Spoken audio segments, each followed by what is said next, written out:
Hola a todas y todos y todes, buenas tardes, buenas noches, buenos días, depende de donde nos vean, porque he llegado a tener mensajes de China y de Vietnam, ¿verdad?, de gente interesada en la problemática latinoamericana. Estamos con la profesora Paula Klachko, colega, con la cual hemos trabajado en muchos proyectos, entre ellos este curso que ofrecimos en la plataforma www.atilioborón.com.ar/curso, y el tema del curso se llama Auge, Declinación y Resurgimiento del siglo progresista y la contraofensiva imperialista y las resistencias populares, ¿verdad? Y en función de ese título tan espectacular, es que queremos decirle en la charla de hoy con mi colega y amiga Paula Klachko, que el curso va a estar otra vez disponible en la web, en esa plataforma que ya les he mencionado, www.atilioborón.com.ar/cursos, porque nos parece que el tema tiene actualidad y que merece estar en condiciones de ser accedido nuevamente por toda la gente. Paula, y además creo que vamos a tener que hacer un pequeño agregado, porque si bien el curso lo hicimos a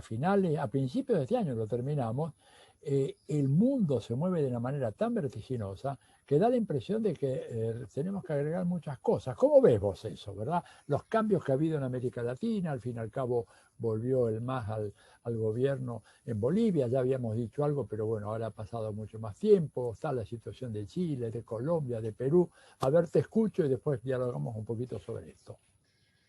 Sí, Atilio, en el curso tan intenso que estuvimos brindando los últimos meses del año pasado, que mencionábamos el 2020 como el año que vivimos en pandemia, pero bueno, el 2021 también es el año que seguimos en esta pesadilla del cual ya estamos vislumbrando una salida. Analizábamos las distintas fases por las que atravesó el ciclo progresista en nuestra América. Partíamos de analizar las concepciones en disputa históricas, el bolivarianismo versus el monroísmo. Luego veíamos la cuestión de la crisis capitalista y la aceleración y la profundización de esa crisis con la pandemia. Veíamos también las tácticas y la estrategia de la ofensiva imperialista que generó un cierto reflujo del ciclo progresista hacia 2015-2016. Luego, bueno, analizábamos justamente que en función de unos años de restauración conservadora o neoliberal, a partir de allí hubo una permanencia de un núcleo duro de gobiernos populares que resistieron, a pesar de la ofensiva tremenda de una guerra de amplio espectro multidimensional que se desplegó y que se sigue desplegando sobre esos gobiernos y esos pueblos con gobiernos populares, pero también se fue desplegando procesos de resistencia desde abajo de los pueblos en otros países donde mediante golpes de Estado fueron desalojados los gobiernos progresistas o mediante traiciones, como en el caso de Lenín Moreno en Ecuador, había retornado el neoliberalismo al gobierno, o el caso del triunfo electoral de Macri en la Argentina, que duró poco. Bueno, analizando entonces cómo también las experiencias populares resistieron y se organizaron a esos embates de gobiernos neoliberales, pero que justamente fuimos viendo indicios, y eso es lo que fuimos analizando hacia las últimas clases, de que ese ciclo progresista, a pesar de algunos y algunas agoreros que declaraban muerto el ciclo progresista, nosotros con Atilio, y bueno, muchos otros y otras analistas también, veíamos que ese ciclo progresista, si bien atravesó ese reflujo producto de lo que estamos comentando ahora, no se había muerto ni mucho menos. Pero, y además no solamente no se había muerto y que estaba resistiendo de esas maneras que mencionamos, sino que además había indicios, fuertes indicios de que se estaba desplegando un reinicio, un relanzamiento del ciclo. Eso es lo que vimos estuvimos analizando elementos que les invitamos a ver en las últimas 3 o 4 clases del curso. Pero bueno, como decías recién, Atilio, en la última clase nos preguntábamos, ¿hay un relanzamiento del ciclo progresista en la pandemia?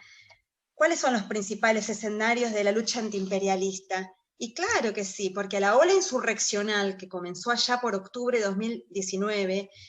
primero en Ecuador,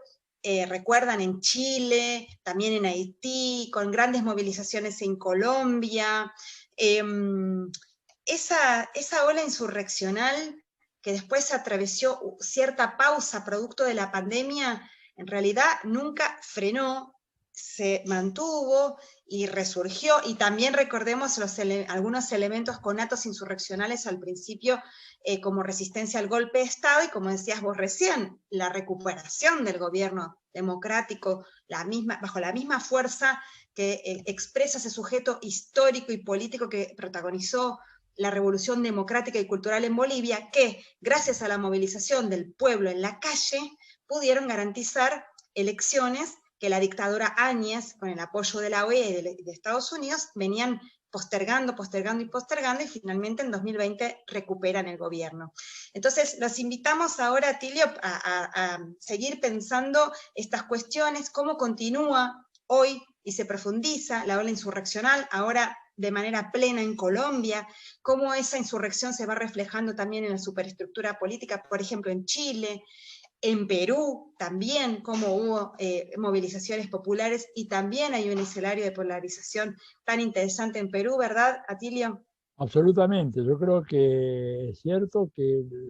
pienso que uno de los mayores aciertos del curso fue salir a debatir con, muy bien, esos agoreros y agoreras, ¿verdad? Como vos señalabas muy bien, que habían planteado ya que con la derrota del Frente para la Victoria acá en Buenos Aires, en la Argentina, perdón, a fines del 2015, con la destitución de Dilma en el 2016, etcétera, el ciclo progresista ya estaba concluido. Y lo que nosotros decíamos era que a partir de un análisis sobrio, fundado, mirando los antecedentes concretos, ¿verdad?, de cada uno de nuestros países, nosotros veíamos que había semillas de cambio y de insurrección y de rebelión popular y de protesta popular que más pronto que tarde iban a germinar, y que en cuanto germinaran íbamos a asistir a un relanzamiento de un nuevo ciclo, que no es igual, ¿verdad?, que el anterior, porque ni Pablo ni yo estamos diciendo acá se reproduce aquel ciclo,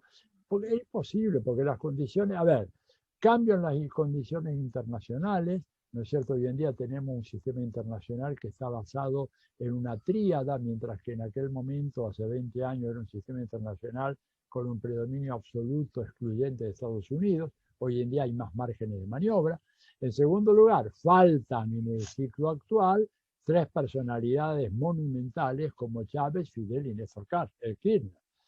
sin desmedro de ninguno de sus sucesores, pero no cabe la menor duda de que aquellos fueron personajes extraordinarios que marcaron una época, y sus sucesores, que están haciendo las cosas bastante bien en función de las condiciones actuales, los problemas, los desafíos, no tienen la misma estatura. Y en tercer lugar, las prioridades de los pueblos han cambiado. Entonces me parece que estamos en presencia de un nuevo ciclo que va a ser más moderado en cuanto a sus objetivos, va a ser tal vez menos inclinado a una retórica muy fuertemente antiimperialista, como fue el primer ciclo, pero me parece a mí de que este retorno ahora se enriquece porque se incorpora nada menos que la nave insignia del neoliberalismo latinoamericano al ciclo progresista, que es el caso de Chile, ¿verdad? Paula, Chile había sido siempre puesto como el modelo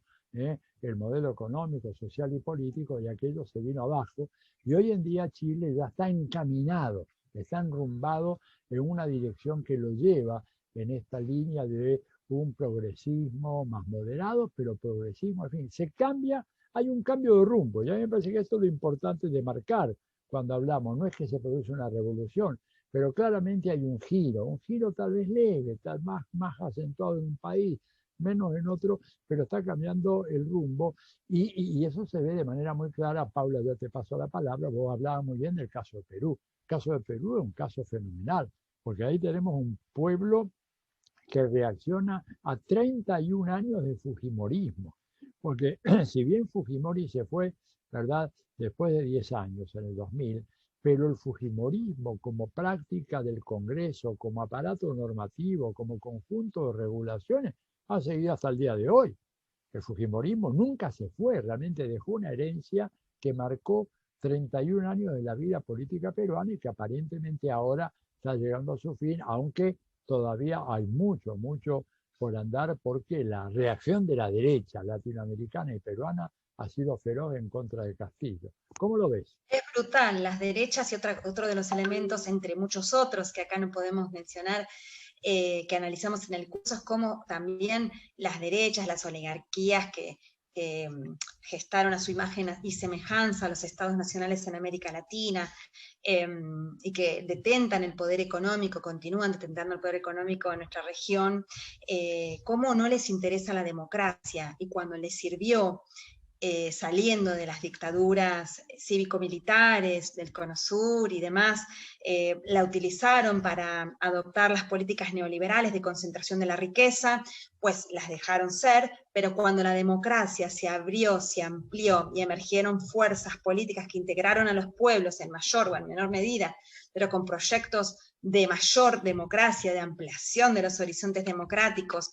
en algunos casos hacia democracias protagónicas, por parte del pueblo, participativas y demás, pues cuando eso sucedió y entonces hubo gobiernos progresistas en el 60% del territorio de nuestra América,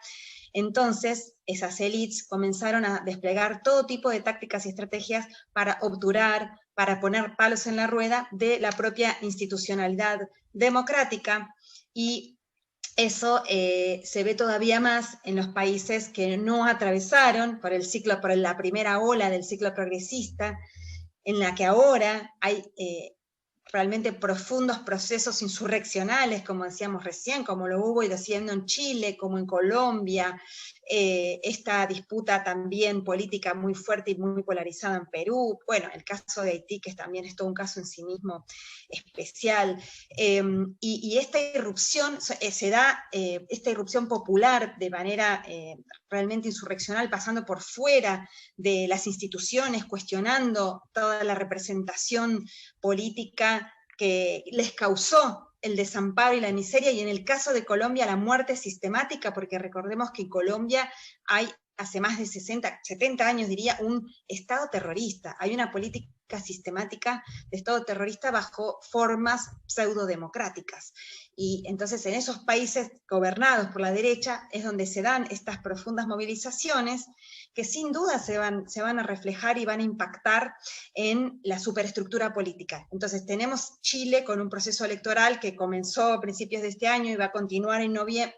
falta el plebiscito para cuando se redacta la Constitución, y también las elecciones presidenciales, el año que viene elecciones en Colombia, muy importante, y sin duda que todo esto va a impactar en los procesos electorales, y vamos a ver nuevamente entonces los palos en la rueda que va a intentar imponer las élites que no quieren soltar, como históricamente ha sucedido, sus privilegios, y no quieren soltar la conducción del aparato del Estado, que les sirve tanto para seguir concentrando la riqueza en base al disciplinamiento popular con mano dura, muy dura. Y bueno, y hay que sumar también la resistencia muy heroica de países con gobiernos que se propusieron horizontes revolucionarios o que protagonizaron sendas revoluciones, como Nicaragua, como Cuba, como Venezuela, que siguen en pie a pesar del asedio, de la asfixia, de ese bloqueo criminal que hoy justamente, Atilio, que estamos grabando esto, se votó una vez más, creo que ya son como 28 años seguidos, ¿no? En el que una vez más se votó en la ONU contra el bloqueo, y los únicos países que votan a favor del bloqueo son Estados Unidos y su satélite en Medio Oriente, que es Israel, con 3 abstenciones, lamentablemente 2 de América Latina, que nos da mucho asco, no encuentro otra palabra, por la traición que implica por ser vecinos de la patria grande, Colombia y Brasil absteniéndose, y sin embargo, Ucrania, el tercer Ucrania también absteniéndose. Y sin embargo, ¿no? La inmensa mayoría de los países denunciando en ese escenario internacional y votando en contra del bloqueo, y sabemos que, bueno, eso no indica que vayan a levantar el bloqueo, ni mucho menos como no lo hicieron hace 60 años, sino todo lo contrario. Por lo tanto, la resistencia de esos gobiernos populares en pie, y los pueblos en pie de lucha, el advenimiento de gobiernos de signo progresista, con todas las debilidades del caso, y los podemos caracterizar también, como en México, como en Argentina, y el retorno del MAS en Bolivia, nos da esta esta señal muy clara de que es posible reimpulsar los espacios de integración para construir una unidad necesaria, como decía ayer el presidente Maduro en el Congreso Mundial, en el Congreso de los Pueblos del Mundo, festejando el bicentenario de la batalla de Carabobo, que realmente decía una vez más lo que decimos siempre, que no va a haber independencia ni soberanía real de cada uno de nuestros países si no hay una soberanía y una lucha de conjunto por la emancipación y basándonos en la complementariedad y la unidad. Creo que hay indicios, no es fácil, hay una decisión muy fuerte de no dejar, desde las élites tienen muy claro que ese ciclo progresista benefició a las mayorías populares, benefició a las y los trabajadores, a las y los humildes, a los pueblos originarios, a las mujeres, a las jóvenes y los jóvenes, y no están dispuestos a seguir permitiendo ese protagonismo popular que les araña, les toca en algo sus privilegios históricos. Entonces, la lucha no es fácil, no es simple, pero está en el escenario muy bien plantada, y en este escenario de polarización, donde aparece el neofascismo, ¿no?, encarnado en Bolsonaro, en Duque, en los Piñera, también aparece una enorme voluntad de lucha de los pueblos por construir otros caminos realmente que nos lleven a mejorar la calidad de vida y a seguir construyendo caminos de independencia. Atilio, ¿no? Eso es lo que nos invitamos a seguir pensando en este curso. Sí, lo que hemos hecho en el curso y que, bueno, adquiere una renovada actualidad con estos datos que nos acaba de proporcionar Paula, ¿verdad? Al cual yo agregaría, Paula, algo que me enteré un poco revisando otro curso que estamos dando en la plataforma, que es el curso sobre derechos humanos, cosa que yo no sabía. Hoy, conversando con el profesor Schulman, me lo dijo. ¿Podés creer que hay una denuncia radicada ante la Corte Penal Internacional hace 11 años contra el gobernante Álvaro Uribe Vélez de Colombia por el tema de los falsos positivos y el tema de las fosas comunes, y la Corte Penal Internacional se niega hasta ahora a tratar el caso? Lo ha cajoneado, como se dice, lo ha engavetado. Es un caso que lo tiene ahí, no avanza ni un milímetro, lo cual habla de la complicidad de las instituciones del sistema de Naciones Unidas, las instituciones multilaterales, con los designios del imperialismo norteamericano. Que a veces cuando uno dice esto, yo todavía encuentro, sobre todo en los medios académicos, Paula, gente que cuando vos hablas del imperialismo como que te miran diciendo, pero esto es una categoría antigua, vieja, anacrónica, hoy el mundo se ha globalizado, ¿verdad? Sin embargo, el imperialismo tiene hoy una presencia más rotunda que antes, desgraciadamente. Sería yo el primero en celebrar, ¿verdad?, un debilitamiento. Con